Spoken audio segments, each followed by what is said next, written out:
Videoya başlamadan öncə bunu demək istəyirəm ki, xahiş edirəm bu video sırf xanımlarımız üçündür. Xanımlarımız baxsın bu videoya və keçək əsas sual cavaba. Bu dəfəki vloqum demək olar ki, artıq 9 aydır ki, mənə 99% verilən suallar hamiləliyimlə bağlıdır ki, necə oldu?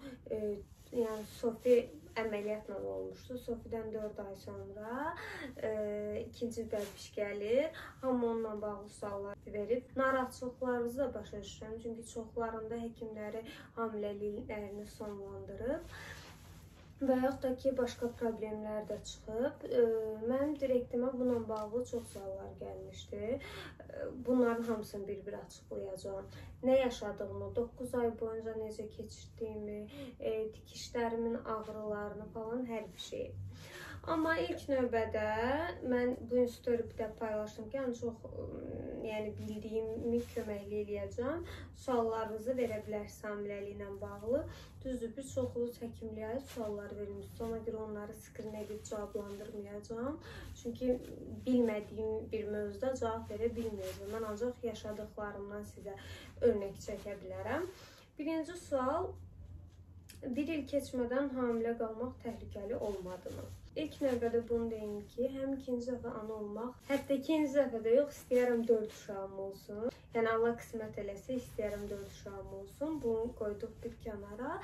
Amma ilk növbədə bunu deyim ki, getdik həkimi öyrənib, mənə öz həkimim dedi. Bu arada həkimim Seyran həkimimdir. İkinci hamiləliyimi də, birinci hamiləliyimi də o həkimlə aparmışam və heç də peşman deyiləm. Bu barədə də danışacağım. Amma əsas mövzu budur ki, ikinci hamiləliyimdə həkimim mənə dedi ki, aldırmaq da risklidir. Çünki uşaq olmaya bilər, yəni gələcəkdə. Amma aldırmamaq da risklidir. Nəyə görə? Tikişlər partlaya bilər, uşaq tez götürülə bilər, bu kimi risklər var.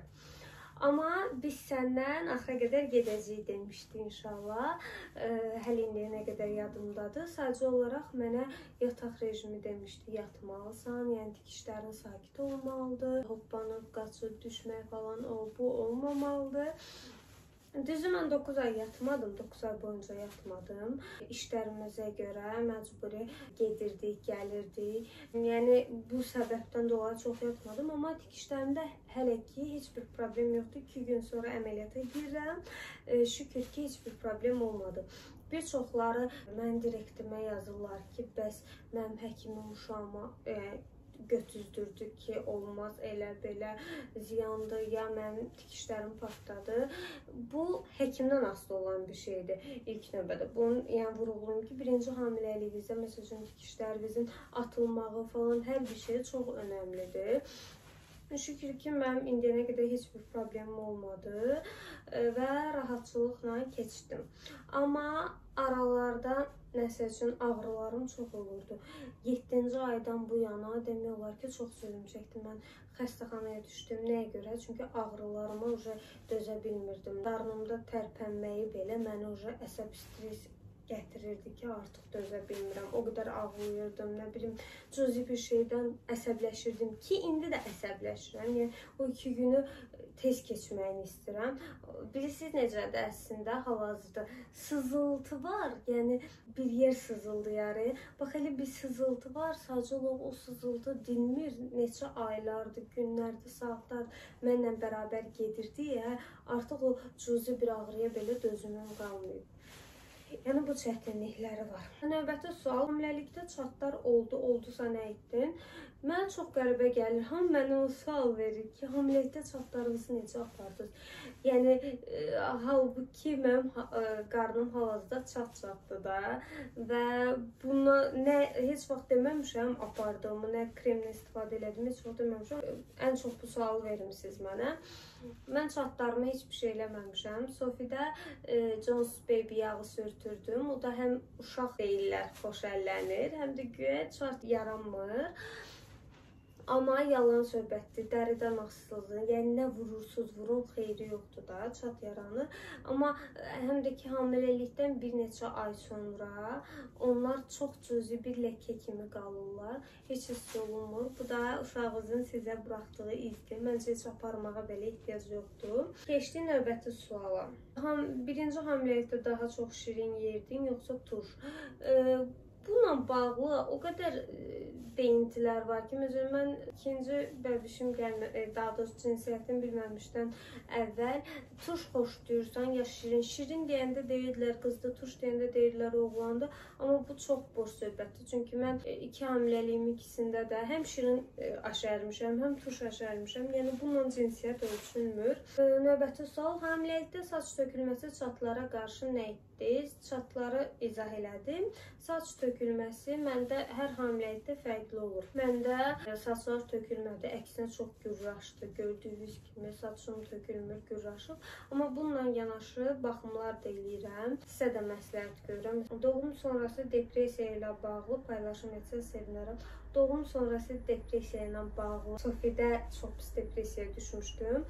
Beynimdə fikir yaranmışdı ki, Lüja məni sevmir, yəni hamiləlikdəki kimi diqqət göstərmir. Bu tək məndə yox, özdən müşahidə eləmişəm, çox xanımda olub. Ona görə bunu deyirəm ki, yəni depressiyaya düşməmək mümkün deyil. İndidən mənə o fikir yaranıb ki, ikinci bəbiş gələndən sonra mən yenə eyni şeyləri yaşayacağım. Çünki istər-istəməz hamilə olanda tək yoldaşınız yox, qıraqdakılar belə sizə diqqətlə yanaşır da. Yəni hamıdan seçilirsiniz.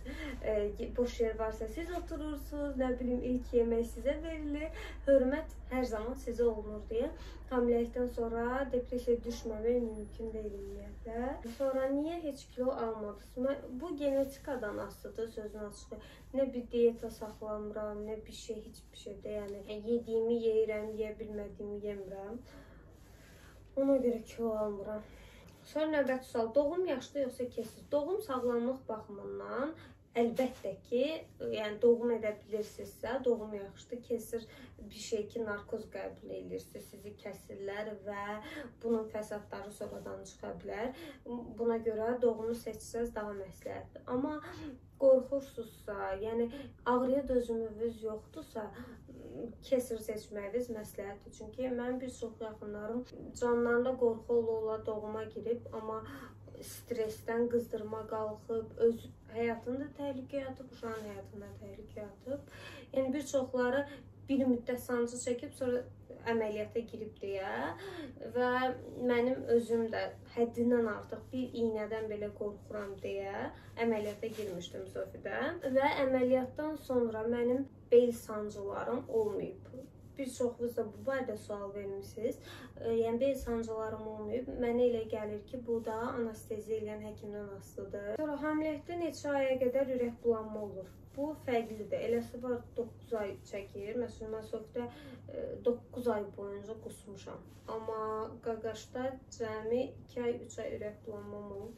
Salamcan, kesirin yeri neçə günə sağalır? Əməliyyat olunanda ağrı falan olurmu? Hiss etmişsiniz. Bu ən maraqlı sualdır. İndi buna cavab verəcəm. Kesirin yeri əslində gün yadımda deyil, amma bir həftə əziyyət çəkirsiniz. Nəyə görə? Və siz əməliyyat eləyəndə heç nə hiss eləmirsiniz. Mən toxunuşları hiss eləyirdim. O qədər qorxaq insanam ki. Məsələn, Ülvi yanımdaydı. Toxunuşları hiss eləyirdim. Bir qarnıma toxunmaqlarını, barmaqlarını hiss eləyirdim. Artıq qışqırdım ki, bəs hiss edirəm də. Deyəsən, uşaq çıxmağına 5 dəqiqə qalmış, yatızdırdılar məni. Sonrası yadımda deyil. Bir dənə oyananda üşüdüm. Üşüdüm, sonra təzədən yatdım. Bir də səhərsi gün ayıldım. İndi storylərə baxıram, görürəm ki, Sofi doğulandan 7 saat sonra mən story atmışam. Sonra narkozdan sonra özünüzü necə hiss etdiniz?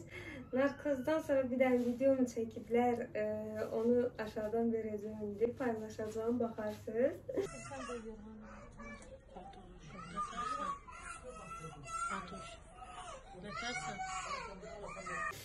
Amma belə də heç nə hiss eləmədim. Sonra medikalda qalanda sinirlə necə maraqlanırdılar? Eşitdiyimə görə laqeyd yanaşır tibb bacıları. Mənim bəxtimə düşən tibb bacıları laqeyd yanaşmır, əksinə hər 2 dəqiqədən bir gəlib soruşurdular, necəsiz, ya uşaq necədir, bu kimi suallar verilir və hamısı da gülər üzüydü. Mənim 2-ci hamiləliyimdir, yəni 2-ci dəfədir ki, medikala gedirəm və peşman da deyiləm. 2-ci hamiləliyiniz riskli idi, niyə belə risk aldınız? Çünki həm aldırmaq çox böyük günahdır. Yəni bir cana qıyırsınız və o can sizin bir parçanızdır. Halbuki ona yaşama şansı verə bilərsiniz. Düşünün, o şans daha yüksəkkən niyə aldırasan? Məsələn, 2 gün sonra inşallah doğuşa gedirəm. Ağlıma gələndə ki, yəni mən onu aldıra bilərdim, dəli oluram. Xəstəxanaya nələr özün və uşaq üçün aparmaq lazımdır, bu haqda məlumat verərsiniz. Gördüyünüz kimi yanımda hamısını yığmışam, bir-bir sizə göstərirəm. Onu deyim ki, birinci, süd sağan mütləq aparmaq lazımdır. Sonradan gedib almaq məcburiyyətində qalacaqsınız. Mən ilk gün, yəni 1-ci gündən sonra uşağa istər-istəməz tez-tez süd verə bilmirsən. Və süd verə bilməyəndə də süd qalır, sizə qızdırma verir, ziyan olur. Və mütləq süd sağan istifadə eləməlisiniz. Bir şey də deyim ki, bunu Aventdən almışam, Sofidə istifadə eləyirdim və yenə Qaqaşda da istifadə eləyəcəm. Səhv eləmirəmsə, mən 80 manata almışdım. İndi 60 manata düşüb. Elektronlar da var, 270-300 manata çox bahadır. Onlardan ehtiyac yoxdur bahasını almağa. Sonra Qaqaşın butulkasını aparıram. Sonra orada uşaq üçün geyimlər olur. Uşağı özləri geyindirirlər. Amma bəzi analar var ki, istəmirlər. Amma özəl xəstəxanalarda orada öz geyimlərini verirlər. Sadəcə olaraq pandemiya şəraitidir deyə mən Sofidə aparmamışdım. Həm məlumatsız idim, həm də aparma ehtiyacı görməmişdim. Amma Qaqaşda aparıram. Ona görə 2 body, 2 mayka, yəni belə şeylər aparıram. Qaqaşın xəstəxana çıxışı geyimləri, bir də ədyalının xəstəxana çıxışı üçün. Keçək özümüzə. Orada pijama verirlər. Özünüzə lazım olan hər bir şeyi özəl xəstəxanalarda verirlər. Əslində bunları aparmasanız da olar. Bir dənə süd sağanı aparsanız kifayətdir. Geri qalanlardan orada özləri verirlər. Amma özünüz gigiyenik cəhətdən məncə bunları aparmağa ehtiyac var. Və keçir pijamaya, mən pijama almışam özümə. Orada pijama da verirlər, amma yenə də deyirəm, pandemiya ilə əlaqəli. Məncə bu aylarda doğuş edəcək xanımlarımız öz əşyalarınızı aparsınız, daha da məsləhətdir. Bu qədər. Keçir növbəti sual. Korona testi verəcəksiniz əməliyyata görə. Təbii ki, qan analizi falan alacaqlar əməliyyata girməmişdən əvvəl. Əgər yanınızda yoldaşınız və yaxud da ki, anavız, bacınız qalır, onlarda analiz verirlər. 60 manat da analiz səhv eləmirəmsə, əməliyyata girməmişdən 2 gün qabaq verirsən, yəni 2 gün qabaq keçərlidir həmin sizin analiziniz. Ən azından medikalda bu belədir, yəni qiymətlə bağlı bunu bilirəm. Da sonuncu sualım. Ümid edirəm ki, suallarınıza düzgün cavab verə bildim. Çox həyəcanlıyam. Baxmayaraq ki, 2-ci dəfə əməliyyata girəcəm. Çox streslidir. Bu arada Kaleskanı da deyim sizə. Oradan baxanlar 100% soruşacaqlar ki, hardan almışsınız. Anexdir. Happy Baby'də satılır. Bunun da səhifəsini aşağıdan tag edəcəm. Qiymətlə bağlı da orada bütün qiymətləri qeyd olunub. Ümid edirəm ki, suallarınızı açıq-aydın cavablandıra bildim. Və Allah qismət eləsin ana olmayan hər bir kəs, arzulayan hər bir kəsə ana olmayan qismət eləsin. Ana olanların da Allah balalarını qorusun, içilməli uşaqlarım qarşı. Və davamı ümid edirəm ki, yaxşı keçər. Və səhər saat 11:20 dəqiqə biz axşam... Nədir? Mən burada demədim, vlog çəkirəm. Sən neyini sanırdın? Çək də həyatım, sənə aparacağım yerin konumu yazıram. Yaxşı. Saat 6-dan durmuşam. Çox həyəcanlıyam, sözün açığım. İçimdə qorxu var, stresli var. Baxmayaraq ki, bu əməliyyata 2-ci dəfədə girirəm, amma yenə qorxu, stres dəhşətli dərəcədədir. Axşam saat 10-da girəcəm əməliyyata. Prosto indi səhər-səhər durduq Hem toy günümüzdür. Avqustun 20-sidir toy günümüz. Prosta hər ayın 20-sini biz qeyd edirik deyə. Səhər tezdən durmuşuq ki, həm 20-sini bu səbəbdən qeyd edək, həm də bu səbəbdən. İnşallah ki, sağ-salamatda balamız gələr. Gəlmişik sonuncu dəfə yemək yeməyini kutlamağa. Sonuncu dəfə yemək yeyirik. Sonuncu dəfə deyəndə, yəni bu gün üçün də. Gəlmişik bugün üçün axırıncı dəfə yemək yeməyəm. Saat 6-ya qədər yemək yeyə bilərəm. Ondan sonra yemək yemək olmaz. Və inşallah saat 10-da əməliyyata girəcəm.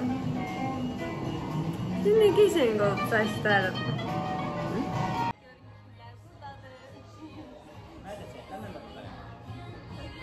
Gəliblər mənə əməliyyata yola salmağa, dəstək olmağa. Və 4 həftə sonra da 10 minnat gələcək inşallah.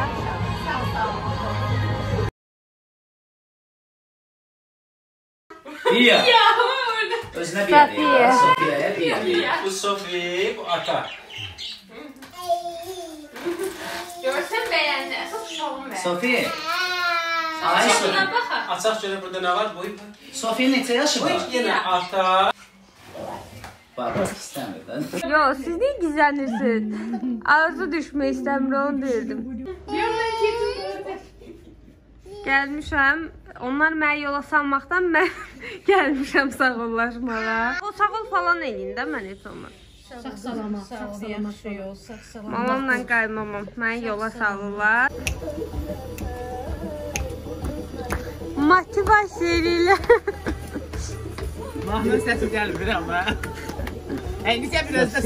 Qaynatam, atam. Biraz da sən öyle, gəl.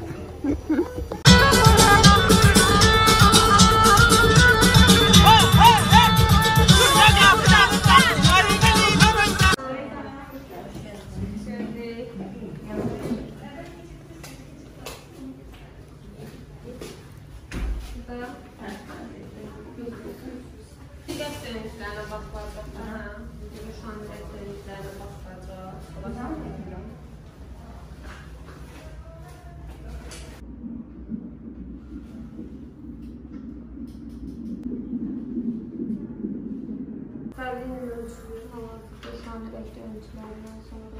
1089. Yoxsan? Pulsu 103, saturası 98. 114, 74, ortalama 89. Puls 105, saturası 98. Tamam. Bu Sofi'də heç çıxmır qolundan. Bir şey qaçın onu çıxartdı. Hə, bu özünü kesmirsən çıxmır.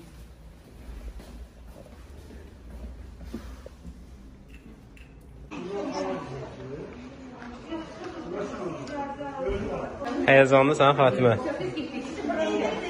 Bəs sən? Mən nə gedirsən? Qulflarım çıxıyorsun. Getirin hal-hazırda Bu balıqdan kim eləyirsiniz? dəyişməyə. Nənəsi dur baxır. Getirin əlinizi dəyişməyə. Hələ ki, heç bir iğnə, sistem, heç bir şey olunmuyor.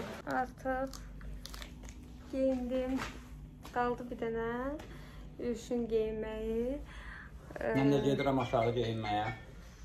Çox stresliyəm sözün əsl mənasında. İnşallah ki, serisi ilə olar. Bu arada bura lüks palatadır. Hə, 2 saniyə gəlir. Bu arada bura lüks palatadır. 3 dənə... Bir dənə bağışlayın, üzr istəyirəm. Gəlirəm, əynimi dəyişib çıxıram. Burada 3 dənə seçim ola bilər. Adi otaq, hansı ki 2 nəfərlə qalırsınız. VIP otaq, bir də lüks otaq. VIP otaqla lüks otağı ayırın. VIP otaqda yoldaşınız qala bilməz. Amma lüks otaqda qala bilər. Hal-hazırda pandemiya ilə bağlı heç bir qonaq qəbulu yoxdur. VIP-i lüksdən ayıran tək bir şey var, o da ki, yoldaşınızın yanında qala bilməyi. Əməliyyatdan sonra görüşərik. Stresdən artıq qarnımda sancılar hiss edirəm. Ümid eləyirəm yaxşı keçər. Gözləyirik. Adi. Burada.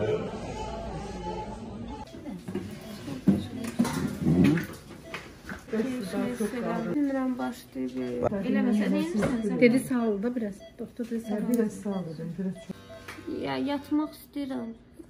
Yuxum gəlmir, hepsi yatmaq istəyirəm.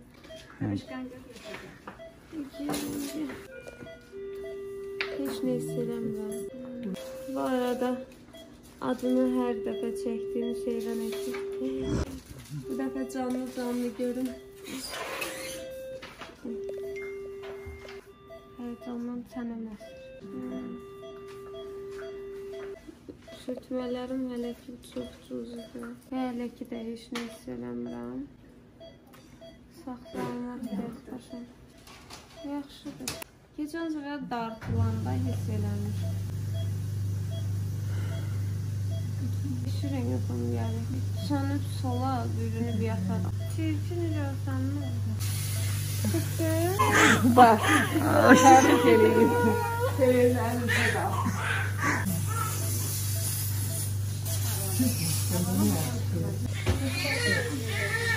Hiçbir ağrı hiss eləmədim. Çox qorxurdum. Çoxumuş belə hiss eləmədim. Hal-hazırda.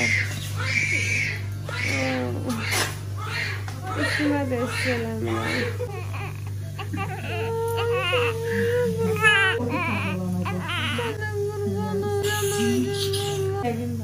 Sən iyi bir qurban olun mən. Mamaya görə ağladıysam. Ay canım. Birinci Allah, sonra da sizə. Yok, sen özün de. Mesela biz senden yadındadır risk altında bunu sakladık. Ben dedim her kadar çatdırabilirik bilərik. Bu şükür çatdırdık axırısın. Allah çatdıran olar.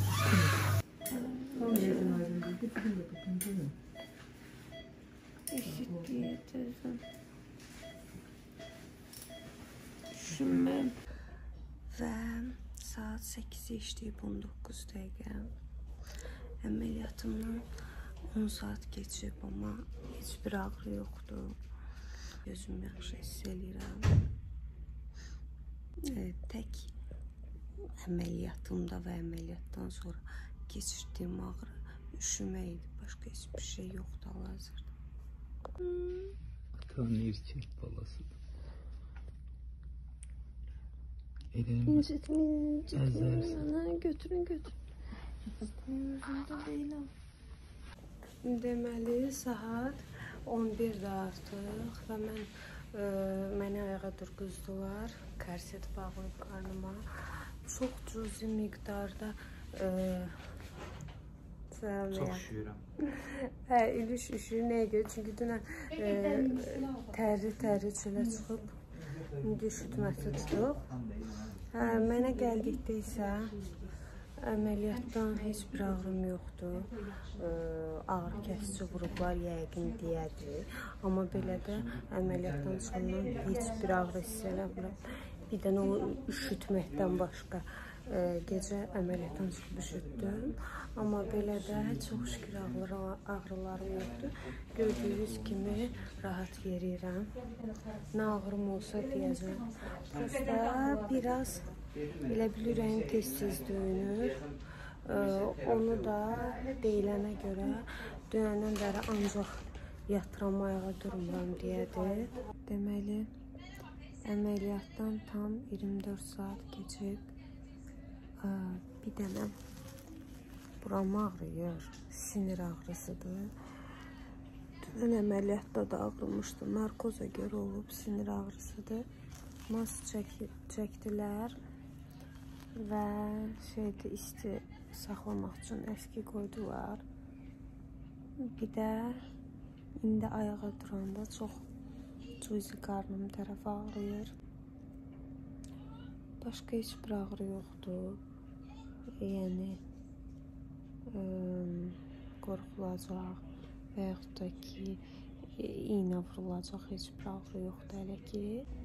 Və bugün xəstəxanada son günümüzdür. Bu 3 gün ərzində bir gecə çox narahat oldum. O da əməliyyatdan bir gün sonra, yəni dünən gecə. Bir dediyim kimi buram ağrıyırdı. Bir də qarnımdan çox pis ağrılar gəlmişdi. Onda həqiqətən yarım saat 45 dəqiqə çox pis ağrı çəkdim. Sonra ağrı kəsici vurdular, sakitləşdim. Ondan başqa heç bir ağrı yoxdur. Yeriyəndə çox cüzi ağrılar olur. Ondakı korset verirlər sizə. Korseti taxıb hərəkət eləyəndə ağrılarınız azalır. Demək olar ki, olmur. Korsetsiz ayağa durmaq çox çətindir, çünki çox ağrıyır dikişlərin yeri. Belə də hər şey yaxşıdır. Ana südünü əməliyyatdan neçə saat? 8-9 saat sonra verdim. Yəni səhər açıldı, sonra başladım verməyə ana südü. Bu qədər. Ağrılarımı bölüşdüm. O qədər də gözünüz qorxacaq bir şey deyil. Deyim ki, ay çox çətindir, elədir, belədir. Xeyr, doğuşdan çox daha rahatdır. Amma təbii ki, sağlamlıq cəhətdən doğuş əməliyyatdan daha yaxşıdır. Və bugün artıq əməliyyatımın 6-cı günüdür. Sərbəst yeriyə bilirəm. Heç bir ağrım, sızım yoxdur. Rahat oturub qalxa bilirəm. Rahat öskürə bilirəm, askıra bilirəm. Yəni əməliyyatdan o qədər də qorxulacaq bir şey deyil. Və İnşallah ki, mənim keçirdiyim, düzdür, hərə bir cür keçirdir. Amma inşallah ki, mənim keçirdiyim kimi və yaxud da ki, ondan da yaxşı keçirdəsiniz. Bu qədər. Ümid edirəm ki, bir köməkliyimiz dəydi. Bu arada Ülviyə təşəkkürümü bildirirəm. Vlogum üçün Çox əzab əziyyətlərə qatlanaraq inşallah bir hər şeyi çəkmişəm, ayrıntısına qədər. çox sağ ol deyirik sənə. Sağ olun.